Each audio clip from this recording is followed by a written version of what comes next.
tragic night has fallen upon Luminiana. The body found in Calco Central Park has been confirmed to be Tobias, the eldest son and heir of the Gray family. Shocked by the news, many citizens of Luminiana are making arrangements to flee the city as soon as possible, fearing Martin Gray's unforgiving nature. However, the young men of the city see this as their chance to do whatever they want, knowing that sooner or later even the local forces will abandon the city. October 17th, 2019. A police officer places a call to Kevin River, commander of the Gray family's guards. His voice is grim as he delivers the horrifying news. Commander River, we found Tobias near Calco Central Park dismembered, head missing. A tattoo on his hand read, "Revenge has been taken." Kevin wastes no time. He heads straight to Martin Gray's chambers to deliver the dreadful news. I'm sorry, sir, but the police have found your son. He's dead. Which son? The one who was missing, Tobias. No. Tobias was well guarded. No one would dare come near him. No, this cannot be true. He was alone when he was taken, and alone when Darian took his life. I swear, Darian will pay for this. Does his mother know? I haven't told her yet, but the news is everywhere. She may have already heard. The entire city is in chaos. What's happening? The Volcars have launched a campaign in the streets. They're destroying everything in sight. Call Anders.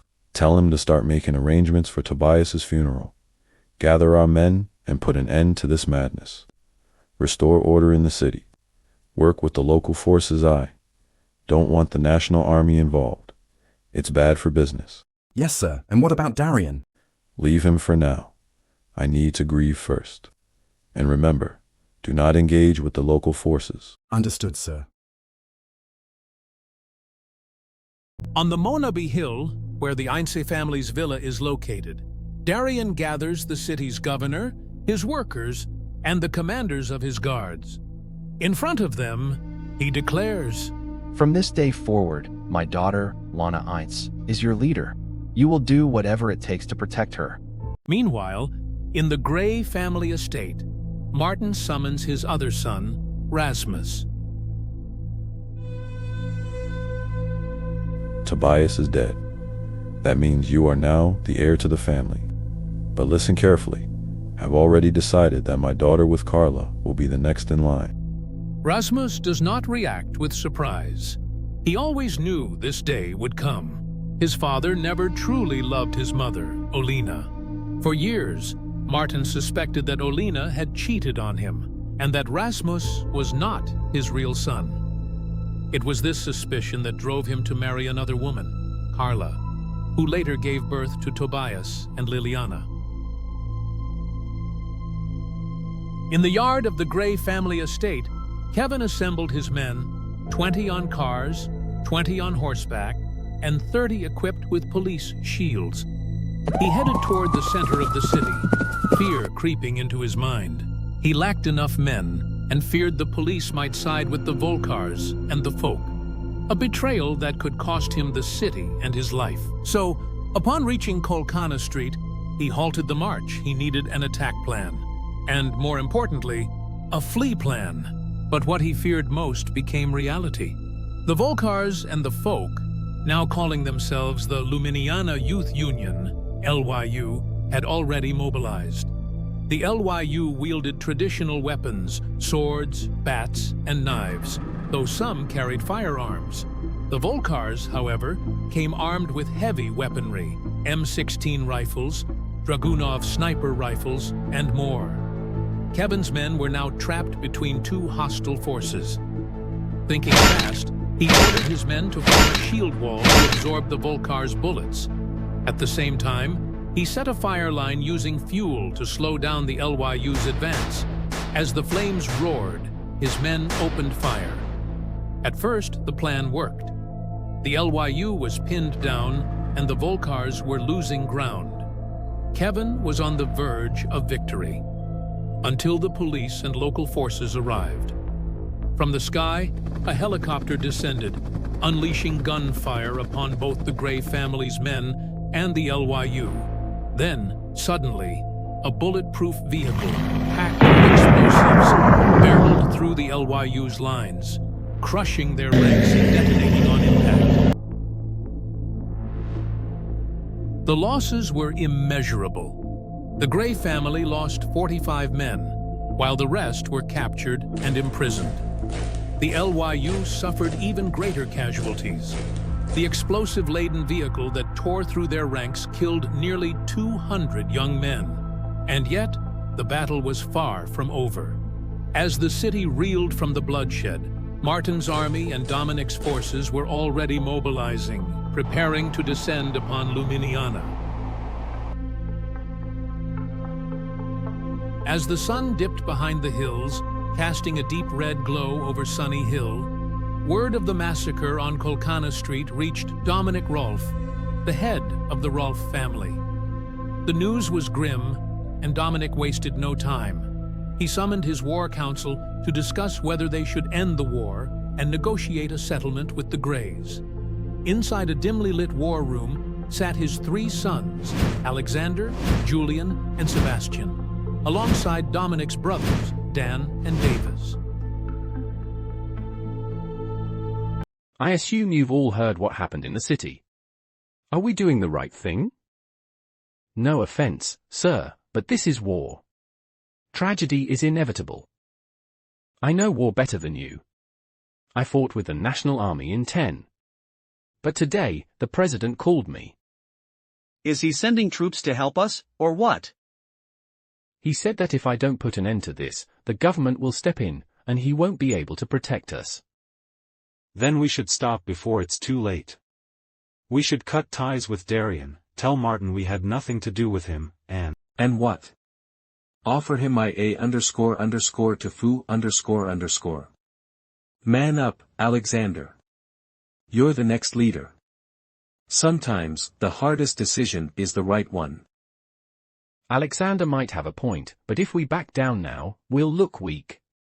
We still have our uncles, men with real war experience. We can crush them. What's our strength? We have 500 men already trained from the army, plus 100 fresh recruits, strong, but inexperienced.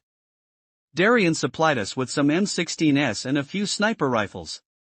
The real issue is ammunition. We're running low. Then let's storm the military base. They have stockpiles of bullets, weapons, bulletproof armor, and maybe even a tank. You're right, but this needs to be planned very carefully. Are you insane? If we attack a military base, the president will send an entire army against us. The Rolfs will be the ones paying the price for this war. I'm out. Maybe, you're right. No, listen, if we pull this off without mistakes, we'll have everything we need. And if the National Army steps in, they still won't be able to stop us. If we fail, we deny any involvement. Either way, we win. What do you think? The boy is right. We should try. I'd be honored to lead the attack. And I think I can make the perfect. At 7 a.m., Julian went to his chamber and started planning for the attack. He walked past his bookshelves, running his fingers along the spines until he found what he was looking for. A rare, detailed blueprint of the military base. With the plan in hand, he went to meet his uncle Davis. Together, they studied the layout, and Julian immediately noticed a key weakness: that the military have a weak defense on the eastern side, and didn't fix from a long time it's used by the soldiers to do what can't be done in the center of the base. So he told his uncle that they could enter until the equipment room and no one will notice.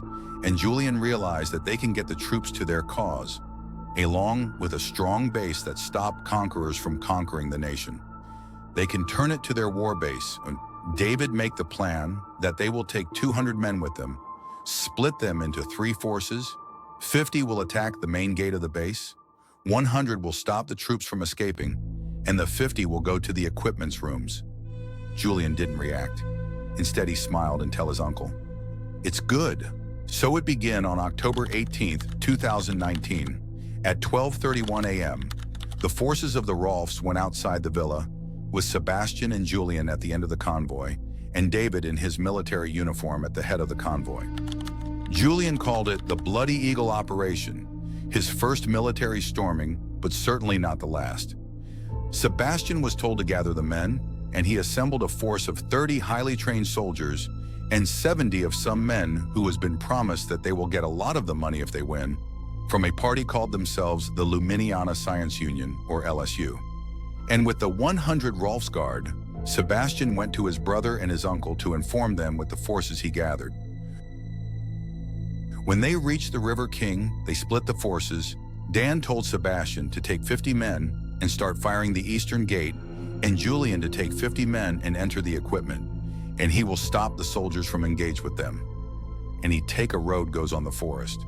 From his car, he noticed that Sebastian was moving his forces, but he come back to Julian, who didn't move his forces. At 2:45, he look at the base, nothing happened there. There is something wrong. Sebastian should start the attack. There is no bullet sounds there. Then at 3:05, he get a call from Julian telling him to enter the base. He didn't believe, but he take the forces and he saw the main gate of the was opened, and Julian sitting on chair at the middle of the base, and behind him every soldier of the base without any weapons. Then Sebastian smiled and tell his uncle, "You're late. The party is over. We won."